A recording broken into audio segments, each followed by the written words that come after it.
Shalom Bapak Ibu semua, saat ini kita ada di khotbah minggu bersama Box Wiri.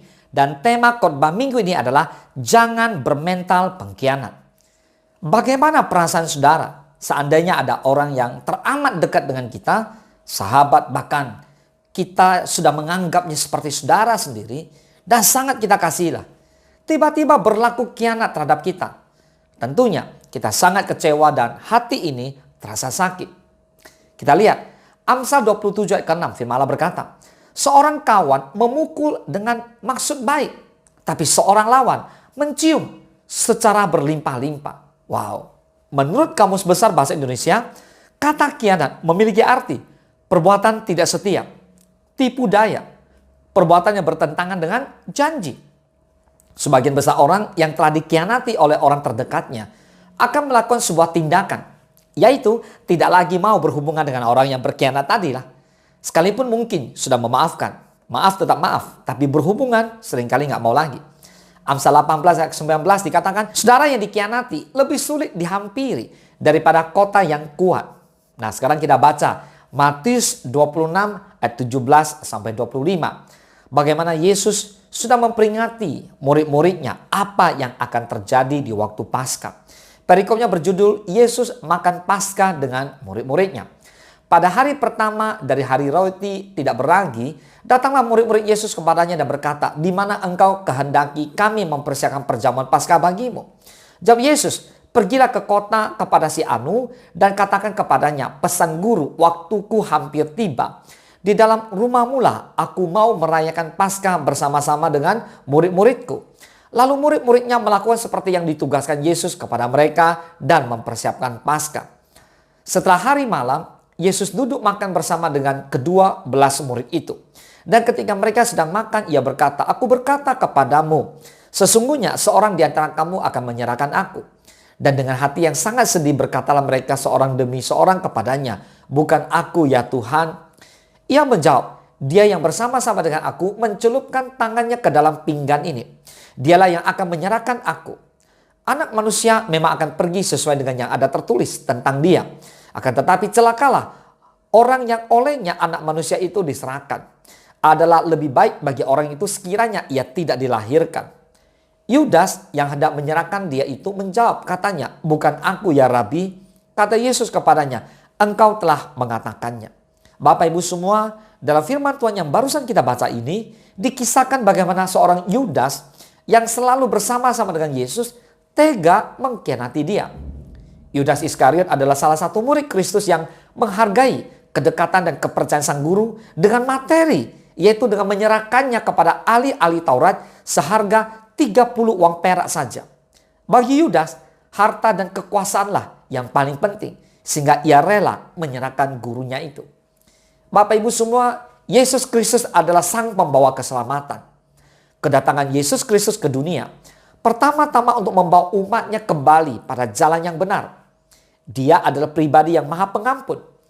Sesungguhnya Yesus sudah mengetahui terlebih dahulu bahwa seseorang akan menyerahkan dia.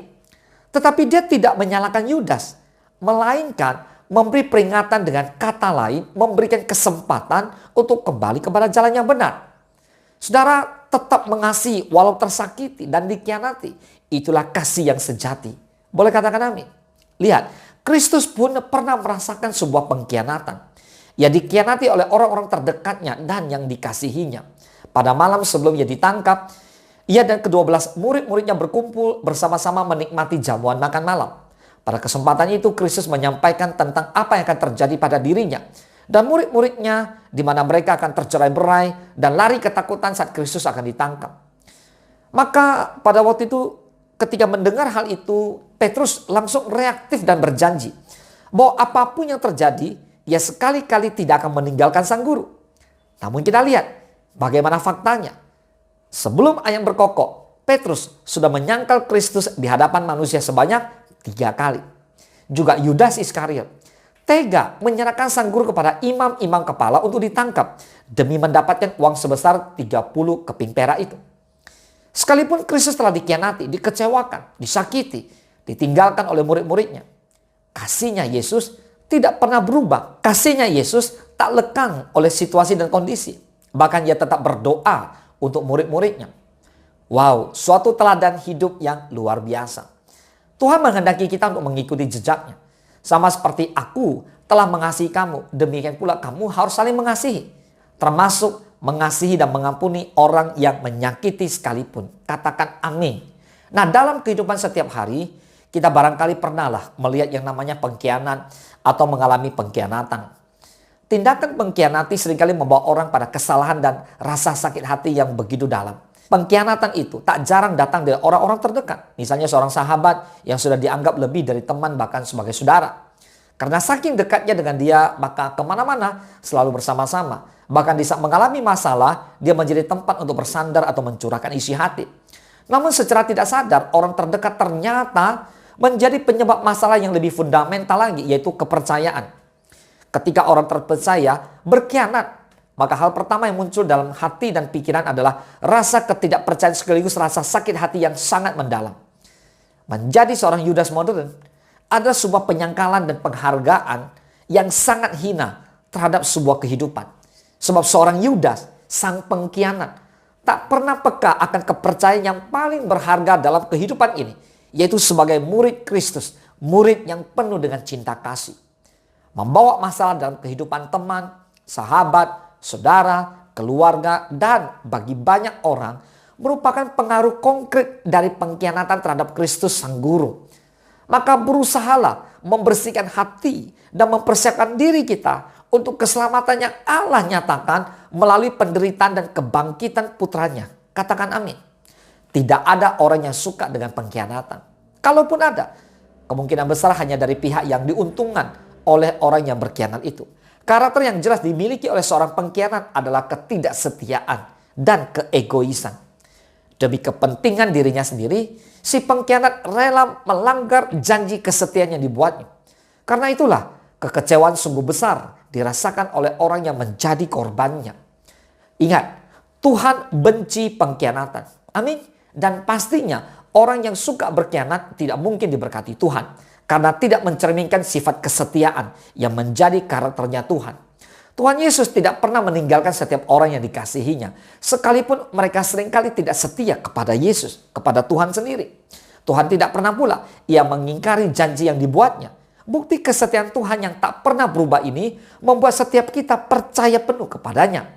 Jangan bermental pengkhianat. Orang yang pernah berkhianat akan gampang berkhianat lagi. Karena itulah dengan pengkhianat biasanya kita menjaga jarak dan tidak mau dekat-dekat. Kita khawatir kalau suatu saat nanti kita yang akan menjadi korbannya. Namun jangan kita sibuk menuding orang lain sebagai pengkhianat. Tetapi ternyata kita sendiri juga tidak berbeda jauh dengan itu. Jangan pernah mengkhianati orang lain. Seperti apapun tekanan yang sedang kita hadapi. Pegang setiap rahasia, janji dan kepercayaan yang telah dibuat. Kalau kita sendiri tidak mau dikhianati, jadilah pribadi yang setia dan tulus hingga akhir. Ingat, kepercayaan yang dibangun bertahun-tahun dapat hancur dalam sekejap akibat yang namanya pengkhianatan. Bertobatlah, katakan amin. Mari kita bersatu dalam doa. Bapa di dalam surga, terima kasih Tuhan Yesus buat khotbah minggu yang boleh kami bagikan tentang tema jangan bermental pengkhianat. Bapa di dalam surga, kuatkan dan teguhkan hati kami. Berikan kami ketaatan yang penuh. Hati yang setia. Yang hidup dalam kebenaran firman Tuhan. Kami mau menjadi murid-murid Yesus yang setia. Kami mau menghargai keberhargaan yang begitu luar biasa. Di mana kami boleh menjadi murid Yesus. Wow, itu kasih karunia. Harga yang sangat mahal sekali. Bapa, berikan kami kemampuan. Berikan kami otoritas. Berikan kami pengurapan-pengurapan yang baru agar kami boleh berjalan dalam kesetiaan, berjalan dalam ketaatan, berjalan dalam penundukan diri sehingga kami boleh menyatakan kemuliaan Allah kemanapun kami pergi. Bapa, berikan setiap anak-anak Tuhan kesetiaan itu Tuhan.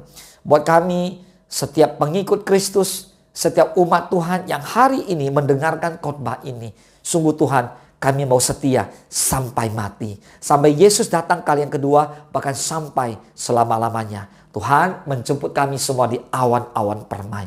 Terima kasih Bapa, dalam nama Tuhan Yesus.